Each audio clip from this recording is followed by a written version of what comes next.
This is Russian Icons by Father Vladimir Ivanov. I hope I didn't butcher that name, but this is a book that is highly coveted by different circles. Because it has the black icons. It has the history of black people in places like Russia, in Italy, in places all over Europe. This book can range from $1,300 to $3,000, so it's not an easy book to get. I actually borrowed this book from a friend, But this book has a lot of interesting depictions in it. A lot of them pertaining to the Bible. Like right here, this is the Transfiguration of Christ, and you see it's black people in caves, I believe, what it looks like. It's black people in the whole picture, but this is knowledge that escapes black people here in America. It's definitely something that we would never see or never hear about in the educational system. Now, I'm pretty sure there's people that are black history college students majoring in black history or world history, and they've never seen nothing like this before. At least not from the standpoint of Europe,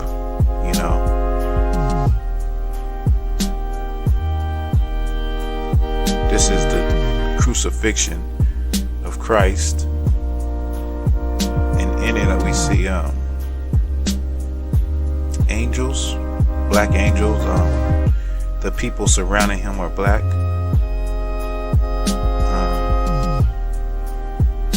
It's very interesting because the images that we see are contrary to what we have known our whole lives, or what we have been taught our whole lives. Like I'll say it again, like these type of images of antiquity escape black people here in America, and I can say all people, in general, just people in general don't know. I'm pretty sure there's plenty of Caucasian people and people of all nationalities that don't know the extent that black people covered the earth. And in many cases, like here, like what you see, we're in rulership positions. Like this looks like a king flanked on each side by his different priests, his wife, it looks like, and different high priests. I don't know what king it is. I'm just skimming through the book and getting an idea and a feel, giving you an idea and a feel. These two brothers, they got afros and thick beards. This is an image of John the Baptist. This is an image of Elijah. And around him is scenes from his life. Kind of like a movie, which is a pretty neat way to do a painting.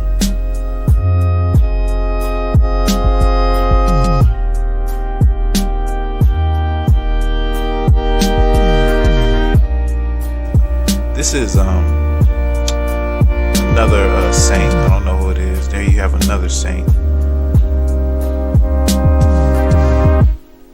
As the book, as you get closer to the end, the icons start to lighten up.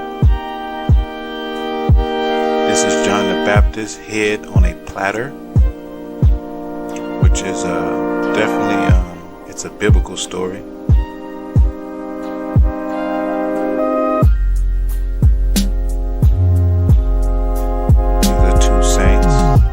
Now the saint on the right here, this is Saint Nicholas. This is where they get Saint Nick, and Santa Claus from. You should read up on him.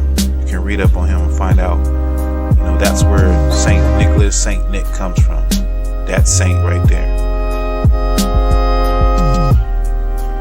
And as you get to the end, I'm getting close to the end now. And as you get close to the end, the icons, as you get to the end, the icons, they lighten up. They're getting lighter as we're moving more to modern time and modern era. And they have a term called whitewashing, where the icons, where artists went over the black icons and painted them white. So that's what you see in the earth today. So that was the end of the book, and here's just some more of the book and the inside of the book. I just wanted to go over this book, make a video on this book. You know, this is definitely information that black people should show their children, so they have an understanding of how great black people were and how far they extended across the earth. This is George the Dragon Slayer right here. Kent Russell is the CEO and curator of the Museum of Russian Icons. Its collection of some 1,000 pieces dating from the 14th century to the present is the largest collection of icons outside of Russia. Give me a sense of how these pieces are created. And this is a piece that dates to 1600. You start with a piece of wood. Wood is a sacred material. Jesus was a carpenter. Then it's egg tempera paint. Egg yolk, egg tempera, the origin of life. Everything in an icon has a sacred symbolism. And it's made during prayer in a very prescribed, ritualized manner. As far as the icons are concerned, I didn't know what one was. This entire collection, not to mention the pristine museum that houses it, is, for lack of a better term, the hobby of now-retired plastics magnate Gordon Langton. And it all began with this icon, found at a Russian flea market in 1990. I picked it up and I decided I'd ask if I could buy it. And they told me I could buy it for $28, I think it was. As the owner of Nipro, a plastics manufacturer with dealings in Russia, Langton became enamored with icons, and a collection was born. Do you consider yourself a religious person? I have always gone to church. The degree of being religious is, questionable. In his spare time, Langton made himself an icon expert. He acquired most of his pieces in Germany, where a flood of icons safely landed during Stalin's anti-religious regime. I brought them back and they went on the walls of our home. And when it got to be 100, my wife said, no more. And so I started trying to figure out what to do with them. In 2006, Langton used part of his plastics fortune to build the Museum of Russian Icons, turning a rundown former mill building into a state-of-the-art museum in Clinton, Massachusetts. It's where his company was located, but not exactly a cultural hub. Why did you want it here in Clinton? I like Clinton. Ever practical, he served as collector and curator. When you're hanging icons in the middle of the day, you gather a crowd watching you. And they all have ideas, and they're telling me, move this one over here, it would be better for this a little higher, and put them closer, this kind of stuff. So I decided that I would put them all up at 2 a.m., and I did. So the museum is just the way you want it? I would say that is very, very accurate. Today, Langton's collection dwarfs even the icons' collections of the world's major museums, who now lend to him. The institution's new show of loans from the British Museum traces icons from Russia back to Byzantium, the center of Christianity, when rules for icon painting were pretty strict. It follows very meticulously either the Old or the New Testament or lives of saints. So it's not intended to be imaginative or what in the West we would consider a traditional work of art. Instead, they serve a prayerful purpose to museum visitors and venerators alike. All right, and so clearly these images is clearly so-called black people, the dark skin.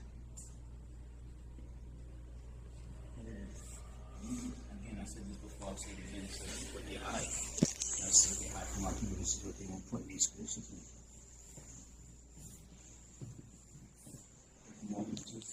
Right? The people have afros. Right? They have woolly hair, they have afros. So you were saying earlier how they use the white paint to hide the afro? Yeah. Just put, you see him put like, this is where you at, bro? Right here.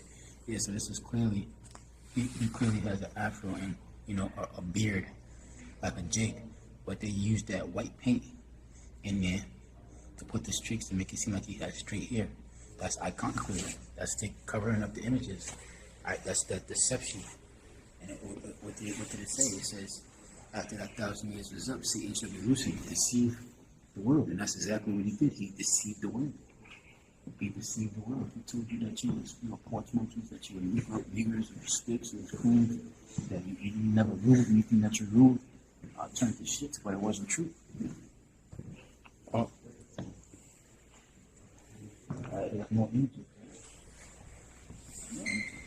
These are ancient relics. These are afros, and again, you can see where they kind of use that white paint to alter the image, alter the paintings to make it seem as if they're so-called white people, but they're clearly jigs. They're clearly jigs. All right, they're clearly jigs. All right, this is the truth. All these are so-called dark-skinned people. Look at the Lord. They look at Yahushua. All right, this is not Yahushua, obviously a depiction, but look at his hair, his fro, and you can see the front where they painted the white end to make it seem like it wasn't. All right.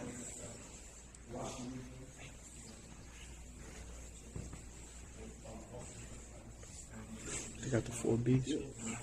4 Bs. All these men. Go right here, bro. All these men have afros. And they're all Jake. These are all our people. Not around this out of the spirit. That's some of us on there. That's right. Hey, you could have painted some of these images. How you get your Joshua out of this is beyond me. You know? Maybe it was Mary and Joseph. Mary and Joseph, it's mind-boggling. He's born. It's mind-boggling.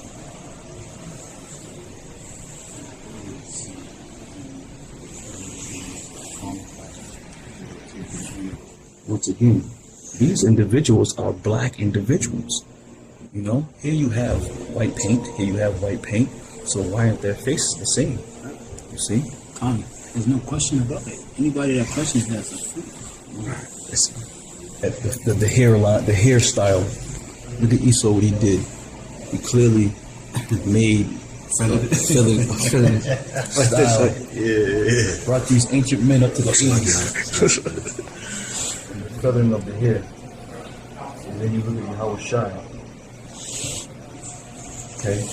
You got little curls. You got little swirly curls in there. The icons of the museum here, and the ones that we've been discussing so far, are very old, part of the ancient tradition of Russian iconography. Anyone who knows anything about icons will immediately recognize this image as the Trinity, or otherwise known as the Hospitality of Abraham of Andrei Rublev. This is not the original. The original is in Moscow in Russia, of course, but this is a wonderful replica that was commissioned by the museum to hang here in Clinton. What we're looking at is 3 angels who visited, 3 strangers visited Abraham, and he showed them great hospitality, and they are seen as representing the 3 persons of the Trinity. And in this representation, we see Christ in the center. This band on his arm shows that he is a priest. And something to note, that even though faintly reproduced here, because this is as they appear in the original, which is in Moscow, we have the tree and the mountain bowing down to their creator. And this reflects the hierarchy. And also, if we look at the two figures, they're each looking at God the Father, because Andrei Rublev was a Russian, and we believe that the Spirit and the Son both proceed from the Father.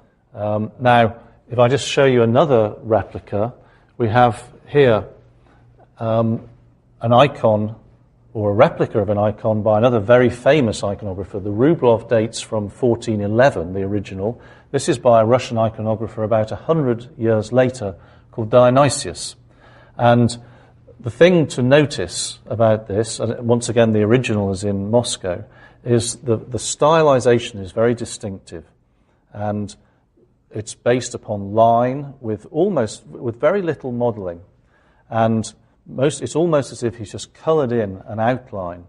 And that's very distinctive of the style of Dionysius. This is Christ in Majesty, one of the traditional images in the iconographic tradition. This particular one was painted in the 16th century. And first of all, just look at the size of it. This will have been in a very large church, high up, and people will have seen this from a distance.